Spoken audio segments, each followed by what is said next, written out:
No more excuses, Heath.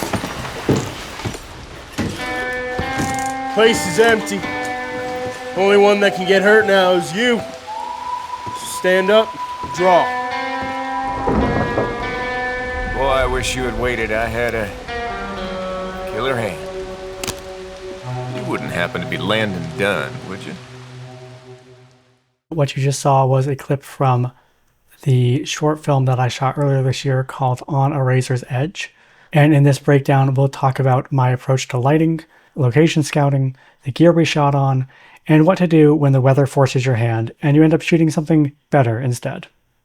So let's get into it. For the camera gear, we shot this on my Blackmagic Pocket 6K Pro, paired with my set of Leica R lenses. This is a really great combination, especially for a low budget shoot like this.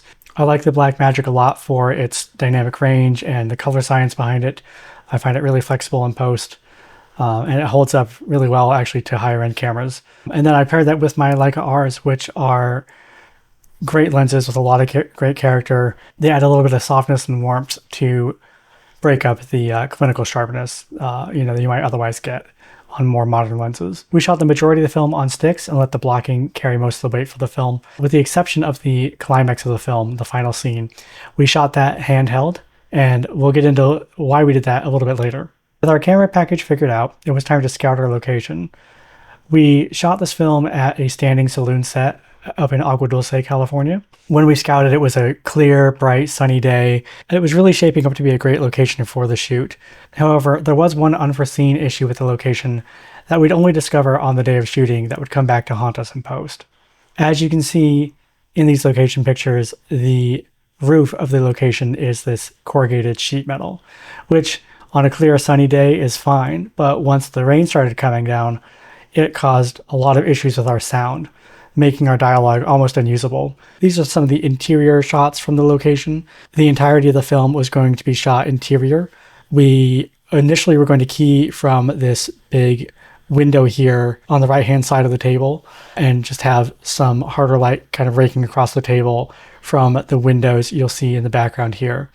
So in this angle, you can see this is the bar of the saloon looking out to the swinging door.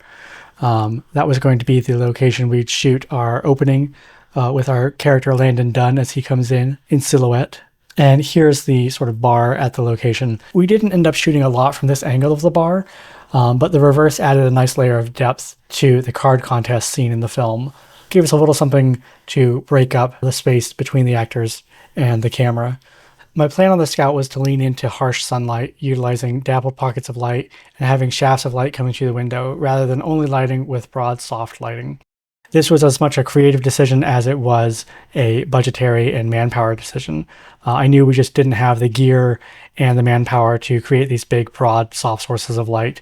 So we were going to embrace the hard light coming in and try and shape that as much as we could. During our location scout, I did something a little bit different where I brought my Blackmagic Pocket 6K with me, and I used that to take a couple of test clips. And it was really helpful because I don't often have the ability to bring the camera we'll be shooting on with me to a location scout. So being able to have that on location helped us come up with different ideas to see what our blocking would look like through the actual camera and lenses we'd be using on the day. When I brought the footage back into DaVinci Resolve, I tested out what the shots might look like by adding a little haze. The initial plan, was to have a hazer on set and fill the location with haze. But I also wanted to test this out as a backup option for adding haze if, it wasn't in the budget to rent the hazer or we just ran into issues with that. So it was good to have this as a backup option for showing the rays of light. So initially, Landon Dunn's character was going to walk through that doorway, backlit in silhouette.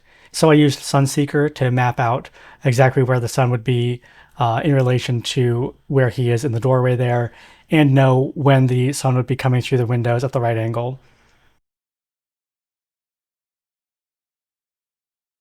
So LA isn't known for getting a lot of rain. It's another day of sun. It's another day of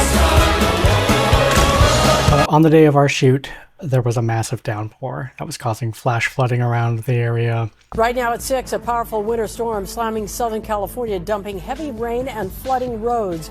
All throughout town, roads were flooding. Our roads are no match for this wet weather.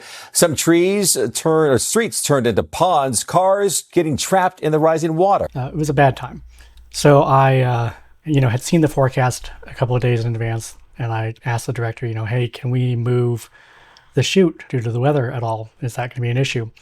Unfortunately, we just didn't have the ability to move the shoot. The actors' schedules were locked. The location was already rented and locked.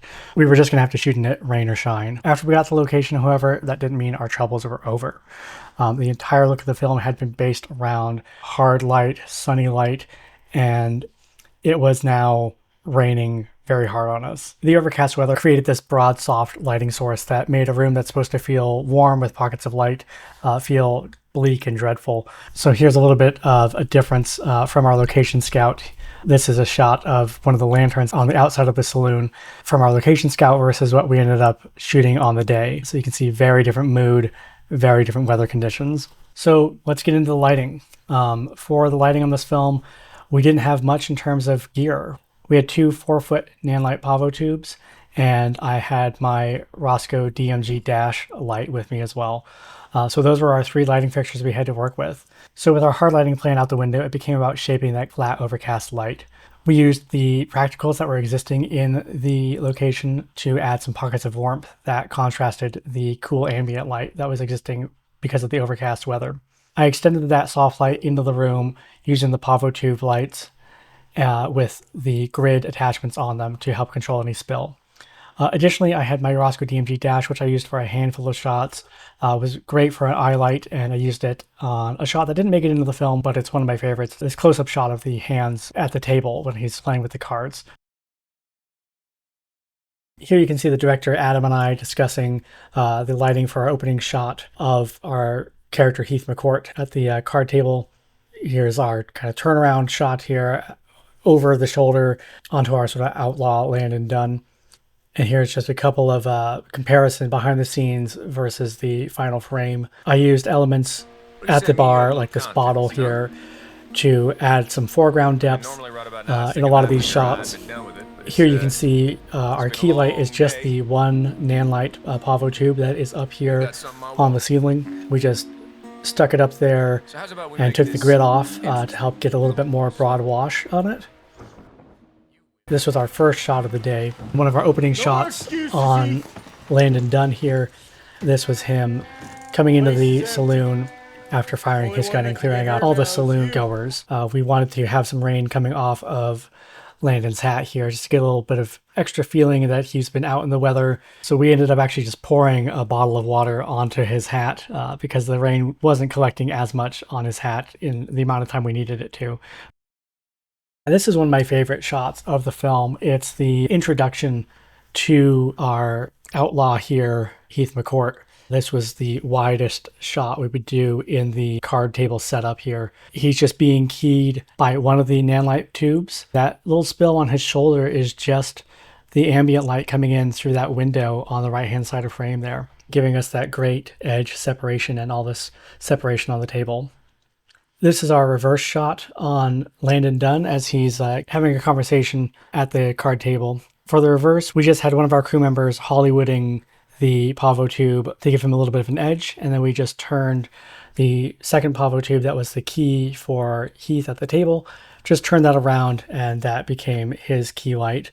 For these profile shots, that was also just keyed with the Pavo tube lights and the ambient window light here, and that little bit of eye light you see here is from the DMG Dash. That gave us just a little bit of pop in his eyes when he was looking down, just to give it a little bit more life.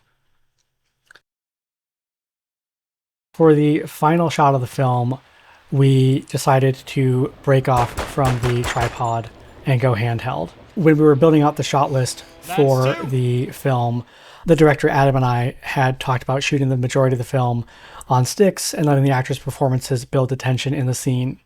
The camera was supposed to be sort of a fly on the wall throughout the majority of the film. However, we made the decision to shoot the final scene of the film handheld for a couple of reasons. First, we wanted the final showdown to feel more reactive and unsteady, and just for the audience to feel like they are with them in this fight. Originally, we had planned on getting dedicated coverage on both sides of the character's dialogue during this fight. However, due to the time constraints, since this was our last shot of the film, we were sort of running up against the clock with the time we had left at our location. So the decision to go handheld was not only a creative one, but a time-saving one as well. So for this shot, we only had about 2 takes to do this. I ended up doing trade-offs of each character's line handheld to save time and also add a little bit of energy into the scene. Going handheld minimized the coverage we would need because I was able to quickly swing from one character to another during the scene to get their dialogue and coverage. It was supposed to feel chaotic and visceral, and I think going handheld really added that extra punch that gave this scene a lot more weight than just being static on sticks would have. For this final scene, we shot everything on the 21mm lens, so we got nice and wide and close in, which made the fight feel that much closer to the audience. For the entire film, I was operating and pulling my own focus throughout the film, so going handheld, pulling your own focus, and doing all the operating can get a little bit tricky. It's never ideal, but when budget constraints and trying to keep the crew amount low on this, it was something I was very comfortable doing. I was a union focus puller for many years in the past, so pulling focus handheld is not anything that I'm uncomfortable with. So after the final scene, we began to wrap out our gear and the rain finally let up for the day. So while it was great to wrap up while not getting soaked in the process, the weather's timing was exactly the opposite of what we needed to capture clear sound on the day. Because the saloon has that sheet metal roof, it made every line of dialogue muddied under a wall of noise and rain and just clatter. So it made all of our dialogue pretty unusable, even with cleaning it up in post. Our sound recordist, Chris Conley, did the best he could on the day to capture the cleanest audio, but there's only so much you can do. Boy, I wish you had waited. I had a killer hand. You wouldn't happen to be Landon Dunn, would you? You know me. I was actually hoping I might run into you. So we needed to do a full ADR pass on the film to replace all of the dialogue. The ADR process, I think, went really smoothly, even though I wasn't involved in that process myself, but from everything I've seen and the final results, I think, speak for themselves. Having to do the ADR gave us an unexpected upside. Because we were rebuilding all the sound from scratch, essentially, the editors had time to build out the world by adding more thunderclaps and rain texture back in deliberately for emphasis during certain moments of the film. So while initially I felt that the rain had cost us a lot by making our dialogue unusable and making our lighting plan change, at the end of the day, this project taught me a lot of lessons in flexibility and adaptability, in particularly how to quickly come up with a new plan on the day, when the weather is against you. We had planned for the classic Western hard light look, but ultimately what we came away with was a Western film that has a completely unique look from, I think, a lot of others that you expect to see in that genre. In terms of the color grade for the film, I ended up doing all the color myself. We did a couple passes between myself and the director. We had a pretty heavy film emulation look that I created for this project. And if you want to see a breakdown of the post process, let me know. I'd be happy to try and dive into that. All right, thanks again for watching, everybody. I appreciate the interest in the breakdown of this film. If you learned anything or you found it helpful, be sure to give the video a like. If you have any questions, you can leave them in the comments below. I do try and get back to everybody. If you want to keep up to date with me and my most recent projects, go ahead and follow me on Instagram. There's a link to that in the description. And be sure to subscribe to the channel to stay up to date with more breakdowns coming up. We'll see you in the next one.